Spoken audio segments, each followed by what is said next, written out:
Hi எல்லாரும் எப்படி இருக்கீங்க? எல்லாரும் ரொம்ப நல்லா இருப்பீங்க அப்படின்னு நினைக்கிறேன். இன்னைக்கு vlog காலையில இருந்து ஸ்டார்ட் பண்றேன். ரொம்ப காத்தடிக்குது, ஸ்டவ் எரிய மாட்டேங்குது, தோசை சுடணும். ஸோ கொஞ்ச நேரம் சமைக்கிற வரைக்கும் மூடி வச்சிடலாம் அப்படின்னு பர்ன்னு சத்தம் வேற பயங்கரமா வரும். ஸோ தோசை ஏற்கனவே நான் ஊருக்கு போறப்ப செஞ்சு வச்சிருந்தேன் பாத்தீங்களா, அந்த சட்னியே நிறைய இருந்தது. வத்த குழம்பு செஞ்சு வச்சது அப்படியே இருக்கு. ஸோ இன்னைக்கு லஞ்சுக்குமே பாத்தீங்கன்னா அந்த வத்த குழம்பு இன்ஸ்டன்ட் ரசப்பொடி அரைச்சேன் பாத்தீங்களா, அதை வச்சு ஒரு ரசம், அவியல் சாப்பிடணும் போல ஆசையா இருந்தது. புத்தேட்டு டிராவல் vlogல அவங்க அவியல் பண்ணாங்களா 2 நாள் முன்னாடின்னு நினைக்கிறேன். ஸோ நம்ம வீட்டுக்கு போனதுக்கு அப்புறம் செய்யலாம் அப்படின்னு இன்னைக்கு சிம்பிளான லஞ்ச் தான். ஸோ அதை அப்படியே vlog-ஆ எடுக்கிறேன். வாங்க இப்போ ஸ்டார்ட் பண்ணலாம் இன்னைக்கு vlog.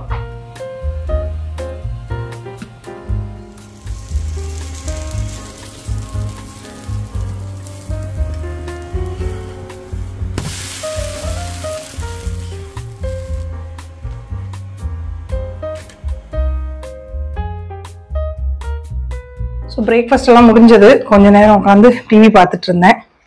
இப்போதான் போய் ரைஸ் வச்சு விட்டுட்டு வந்திருக்கேன். டைம் பாருங்க 12:30 ஆச்சு. கைப்புள்ள போட்டு விட்டுட்டேன். மாப் போடணும்.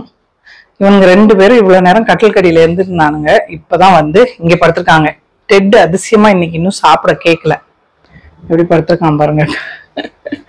கண்ணு மேல காதை போட்டு அப்படியே வந்து கார்பெட் மாதிரி சாஃப்டா இருக்கும் இவ்வளவு காது. சரி சரி தூங்கு. இதுவும் போட்டேன், வேக்கமும் போட்டேன். அதுக்குள்ள வந்து பாருங்க இவன் படுக்கிற இடம் எப்படி ஆயிடுது பாத்தீங்களா, ஃபுல்லா முடி ஒட்டி வச்சிருக்கான். பிரேக்ஃபாஸ்ட் முடிச்சுட்டு வேக்கம் எல்லாம் போட்டு தான் டிவி பார்த்துட்டு எல்லாம் பண்ணிட்டு இருந்தேன். உசுப்பி விட்டேன் போலயே. பேசாம படுத்திருந்தானுங்க.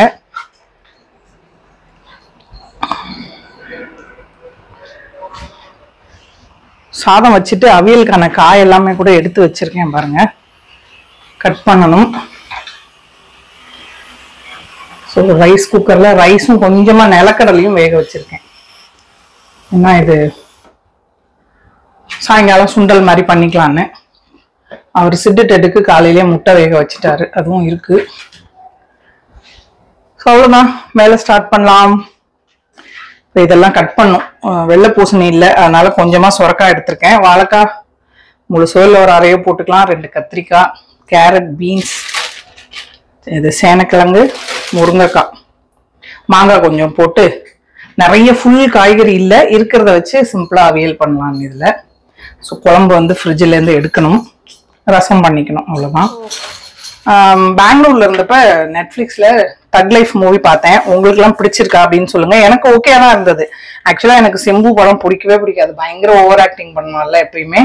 இந்த படத்துல ஒன்றும் இல்லாம நார்மலா நடிச்சிருக்கான்.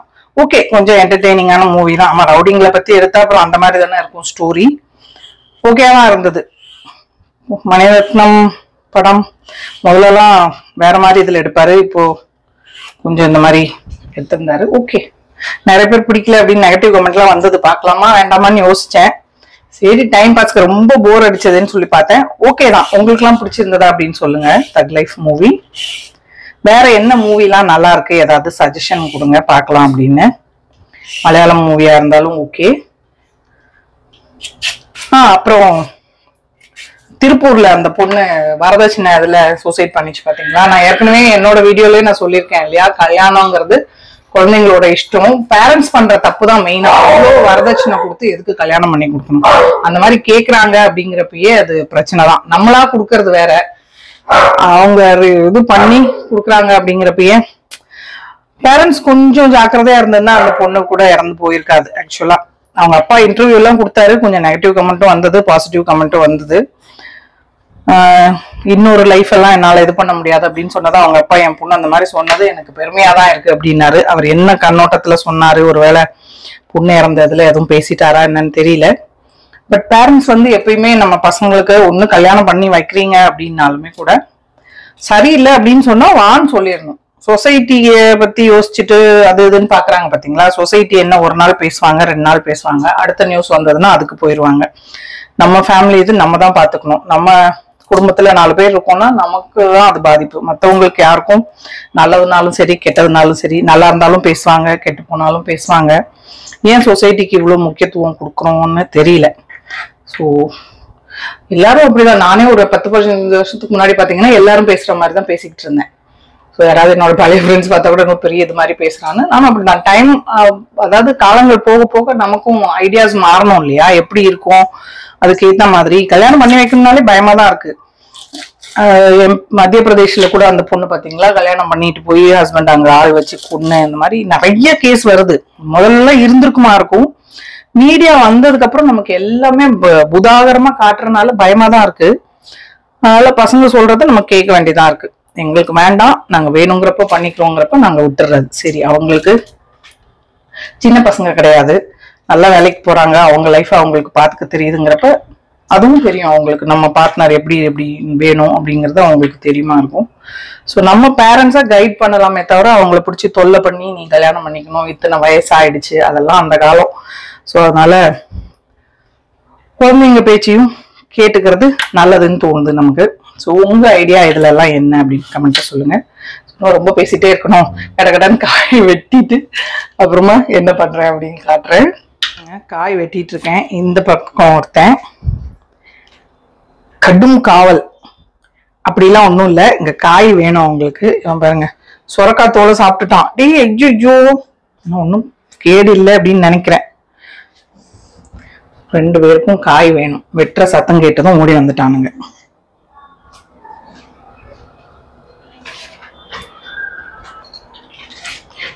இன்னைக்கு அதிசயமா சிட்டு கேட்ச் பிடிச்சிட்டானே. டேட் என்னடா உனக்கு மிஸ் ஆகுது இன்னைக்கு? சிட்டு இருந்தா, தேடுந்தா. சரிடா இருங்கடா, நான் அவியல் பண்ணிட்டு உங்களுக்கு சாப்பாடு கொடுக்குறேன். இந்த காயை கட் பண்ணிட்டு பார்க்கறது பாருங்க. ஸோ இவங்களுக்கும் கொஞ்சம் காய் கொடுக்கணும். கேரட்டு இதெல்லாம் எடுத்து வச்சிருக்கேன், இன்னும் கொஞ்சம் எடுத்துட்டு முட்டை பாயில் பண்ணது எல்லாம் சேர்த்து. வெயிட்டிஸ் ஓகே. எனக்கு பேச்சு துணைக்கு இவங்க 2 பேர் தான். இவங்களதான் ரொம்ப மிஸ் பண்ணாங்க. அது 2 அவங்க ஆஃபீஸ் வேலை பார்த்துட்டு இருப்பாங்களா, எனக்கு பேசுறதுக்கு ஆள் இருக்காது. ஸோ பாருங்க, செல்லா குட்டீஸ் வந்து வேடிக்கை பார்த்துட்டு இருக்கு. சரி, நான் காயும் கட் பண்ணிட்டு இவங்களுக்கும் சாப்பாடும் கொடுத்துடணும். 12:30 மணி ஆச்சு. ஆக்சுவலா இவன் காலையில 8 மணிக்கே சாப்பிட்டுருவான். இன்னைக்கு வாக்கிங் போயிட்டு வந்து கட்டில் கடியில நுழைஞ்சவதான் எந்திரிக்கவே இல்லை. இவன் எப்பயுமே சாப்பிட்றதுக்கு கொஞ்சம் தொல்லை பண்ணுவான். ஸோ இங்க இந்த கெட்டில் எடுத்து உள்ள வச்சுட்டு போனேன். இவர் யூஸ் பண்ண மாட்டாரா, அப்படியே அழுக்காயிரும்னு சொல்லிட்டு அதெல்லாம் இன்னும் எடுத்து செட் பண்ணணும். இங்க முட்டையும் பாத்தீங்கன்னா ட்ரேலேயே வச்சிருக்காரு, இதுல போடலை. ஸோ அந்த வேலையெல்லாம் நம்ம தான் பண்ணணும். 2 பேருக்கும் சாப்பாடு கொடுத்துருக்கேன், சாப்பிட்டுட்டு இருக்காங்க. அவன் சமத்தா சாப்பிட்டுருவான். டெட் இவன் தான் தொல்லை பிடிச்ச பையன். ஆனா அவனுக்கு பிடிச்சதா கொடுத்து வெயிட்டை ஏற்றி வச்சிருக்காரு பாருங்க. வெறும் முட்டையா ஒரு நாளைக்கு 2-3 கொடுத்து.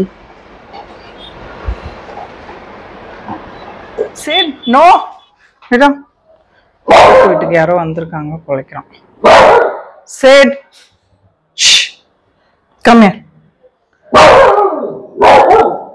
ஸோ எல்லா காயும் கட் பண்ணிட்டேன். முருங்கைக்காய், கேரட், சொரக்காய், வெள்ளை பூசணிக்காய்க்கு பதில் சேனங்கிழங்கு, கத்திரிக்காய், வாழைக்காய், மாங்காய், பீன்ஸு, இவ்வளோதான். ஸோ இதில் என்ன பண்ணலாம், உப்பு, கொஞ்சமாக மஞ்சத்தூள். வெள்ளை அவியலும் பண்ணுவாங்க. நான் இது வந்து கேரளா சைடில் கொஞ்சம் மஞ்சளாக இருக்கும் இல்லையா, மஞ்சத்தூள் போட்டு அந்த மாதிரி பண்ணலான் இருக்கேன். கொஞ்சமாக பேருக்கு இத்தினோண்டு மிளகாத்தூள், 2 பச்சை மிளகா கீரி போட்டுக்கலாம்.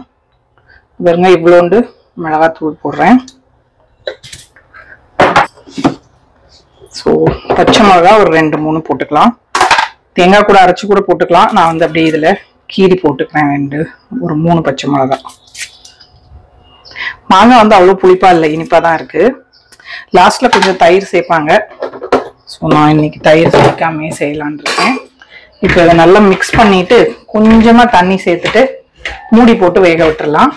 வேகத்துக்குள்ள தேங்காய் அரைக்கணும், அது வந்து அரைச்சிக்கலாம். ஸோ தண்ணி சும்மா கொஞ்சமா இது வேகிற அளவுக்கு ஊற்றிக்கலாம்.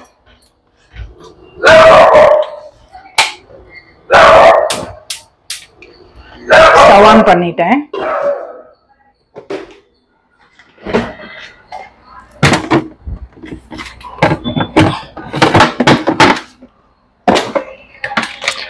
கொஞ்சமா கருவேப்பிலை எடுத்துக்கலாம்.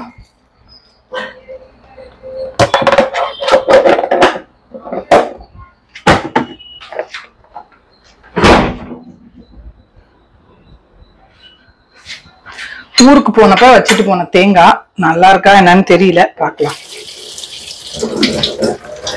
நான் பாட்டு தேங்காய் எப்படி இருக்குன்னு பார்க்காம அவியலுக்கு ரெடி பண்ண ஆரம்பிச்சிட்டேன்.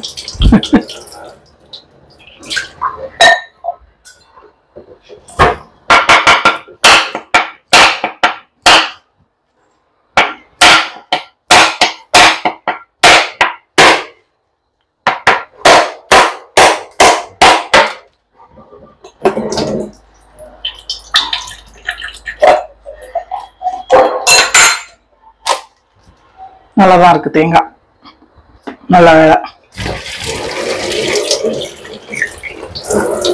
தண்ணியை ஃபுல்லா கீழே விட்டுட்டேன்.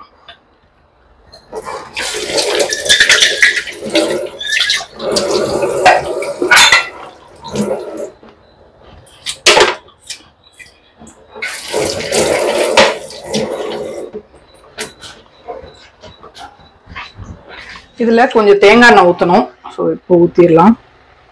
லாஸ்டா இறக்கிறதுக்கு முன்னாடியும் கொஞ்சம் ஊற்றிக்கலாம். தேங்காயை மிக்ஸி ஜாரில் சேர்த்துட்டு கொஞ்சமா ஜீரகம், கொஞ்சம் கருவேப்பிலை, ஒரு பல்லாரி வெங்காயம் அதையும் சேர்த்து பல்ஸ் பண்ணி எடுத்துக்கலாம். மஞ்சத்தூள் ஒரு சிட்டிகை சேர்த்துக்கலாம் தேங்காய் கூட. இதை அரைச்சி எடுத்துட்டு தக்காளியை மட்டும் லைட்டா மிக்சியில் அரைச்சிட்டு அந்த இன்ஸ்டன்ட் ரசப்பொடி போட்டு ஒரு ரசம். மற்ற குழம்பு இருக்கவே இருக்கு. வேக வச்ச முட்டை, உருளைக்கிழங்கு சிப்ஸ் எல்லாம் இருக்கு. இங்க வந்து இப்போ 3 நேரம் சாப்பிட ஆரம்பிச்சிருக்கேன். அங்க இருந்தப்ப பாத்தீங்கன்னா 11-12 மணிக்கு ஒரு தடவை, அப்புறம் 6-7 மணிக்கு ஒரு தடவை டின்னர், அவ்வளவுதான். டெல்லியில இருந்தப்பையும் நல்லா இருந்தது அந்த மாதிரி 2 வேளை சாப்பிட்றது. இங்கேயும் இவர்கிட்ட சொல்லிட்டு ஸ்டார்ட் பண்ணணும். காலையில ஒரு 10 இல்ல 11-12க்குள்ள ஒரு தடவை சாப்பிட்டுட்டு 6 மணிக்கு அப்புறம் ஒரு தடவை சாப்பிட்டோம் அப்படின்னா வேலை முடிஞ்சிடும். பல்லாரி வெங்காயம், கொஞ்சமா கருவேப்பிலை,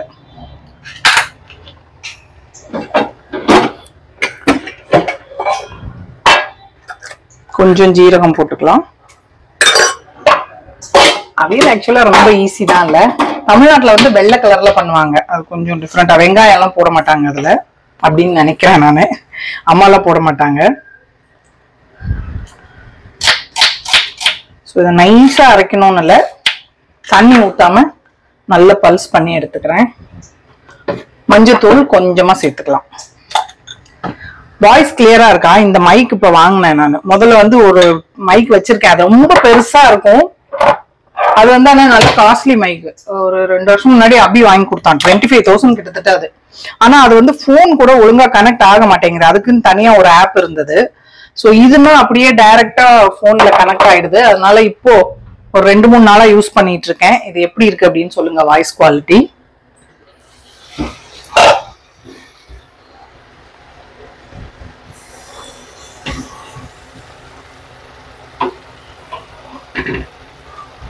ஸோ ஒரு தடவை காய குலுக்கி விட்டுடலாம்.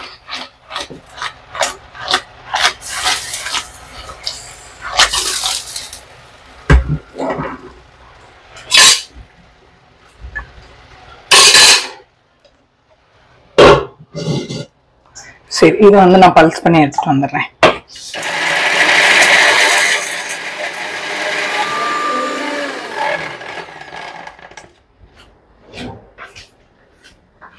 எந்த இதையா பாறையறா என்னன்றா. ஹே சிடு நோ.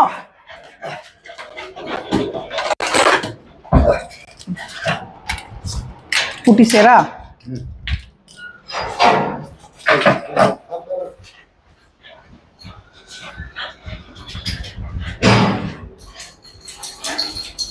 இந்த ரசத்துக்கு ஒரு தக்காளி, கொஞ்சமா வெள்ளைப்பூடு, கருவேப்பிலை, இதை ஜஸ்ட் பிளெண்ட் பண்ணிட்டு நம்ம ரெடி பண்ண பொடி போட்டு லைட்டா நுரைச்சி வந்தா இறக்கிடலாம். அவ்வளவுதான்.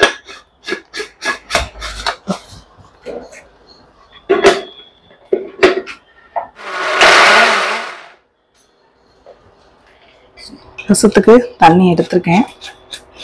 அது கூட நம்ம அரைச்ச தக்காளி சேர்த்துக்கலாம். அரைச்ச இன்ஸ்டன்ட் ரசப்பொடி அது சேர்த்துடலாம்.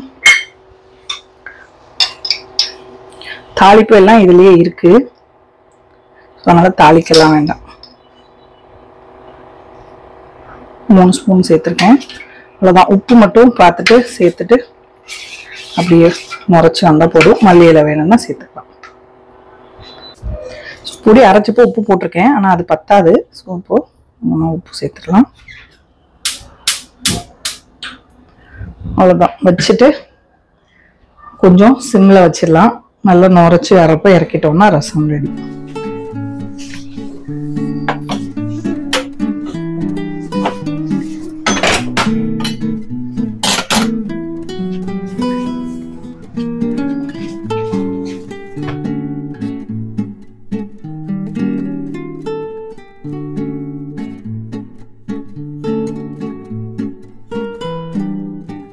காயெல்லாம் ஓரளவுக்கு வெந்திருக்கும். இதுல இப்போ அந்த தேங்காய் அரைச்சதை சேர்த்துடலாம்.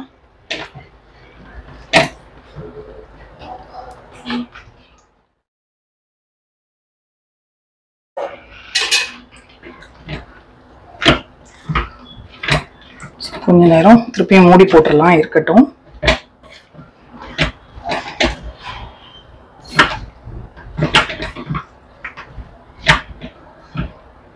திரும்ப கொஞ்சம் கருவேப்பிலை, தேங்காய் எண்ணெய்.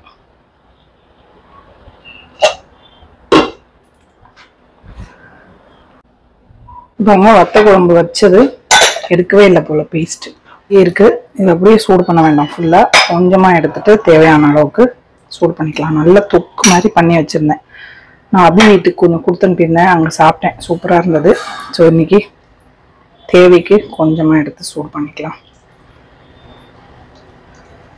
ஸோ இதை வந்து மைக்ரோவேவில் சூடு பண்ணிக்கலாம். எடுத்து ஃப்ரிட்ஜில் வச்சு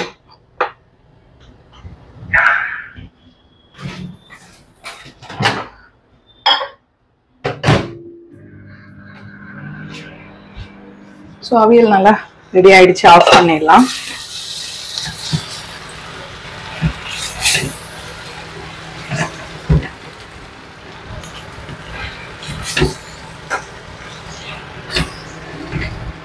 சூப்பரா கமகமன்னு ரெடி அவியல்.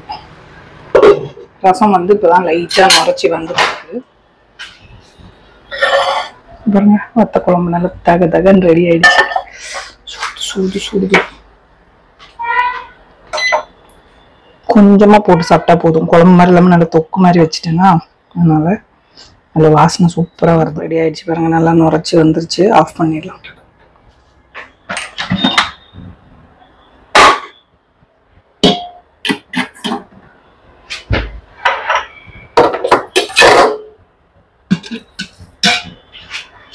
லஞ்ச் சர்வ் பண்ணலாமா? நிறக்கடலை வேக வச்சேன். இதை வடிச்சிட்டு சாயங்காலம் அப்படி உப்பு போட்டு வேக வச்சிருக்கேன். தாளிக்கணும்னா தாளிச்சுக்கலாம், இல்லைன்னா அப்படியே கூட சாப்பிட்டுக்கலாம். ஸோ நல்லா சுட சுட சாதம். இது வந்து நம்ம புது கீக். இது பாத்திரம் கொஞ்சம் அதை விட ஆழமா இருக்கிற மாதிரி இருக்கு. அதில் கொஞ்சம் வத்த குழம்பு நிறைய போட்டா காரமா இருக்கு, அதனால கொஞ்சமா போட்டு நல்லா நிறைய நல்லெண்ணெய் ஊற்றி பிசைஞ்சு சாப்பிடலாம். கொஞ்சமா உருளைக்கிழங்கு சிப்ஸ், நல்லா கம கமன்னு அவியல். காய் நிறைய வச்சு சாப்பிட போறேன். சாதம் இவ்வளவுதான். தேவைப்பட்டா ரசம் ஊற்றிப்பேன். எனக்கு ரசம் அவ்வளோ இஷ்டம் கிடையாது, அவருக்கு தான் பிடிக்கும். ஸோ நிறைய காய் வச்சு சாப்பிட்டு வேண்டியிருக்கும். ஸோ இதில் நல்லா நல்லெண்ணெய்.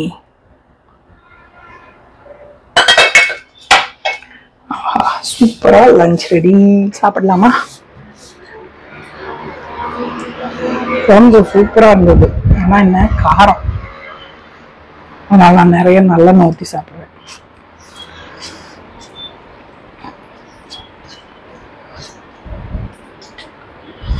எல்லாமே சூடு சூடா இருக்கு.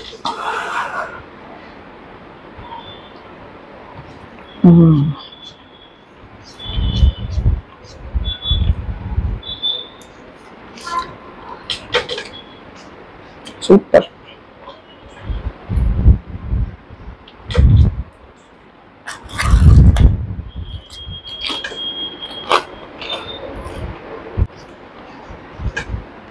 ஃபேன் போட்டு சாப்பிட்றேன், ரொம்ப சூடாக இருக்குது. ஸோ உங்களுக்கு இந்த வீடியோ பிடிச்சிருந்ததுன்னா லைக் பண்ணுங்கள், ஷேர் பண்ணுங்கள், மறக்காம நம்ம சேனலுக்கு சப்ஸ்கிரைப் பண்ணிக்கோங்க. இவ்வளோ நேரம் இந்த வீடியோ பார்த்தவங்க எல்லாருக்கும் என்னுடைய நன்றி. வணக்கம். Love you all.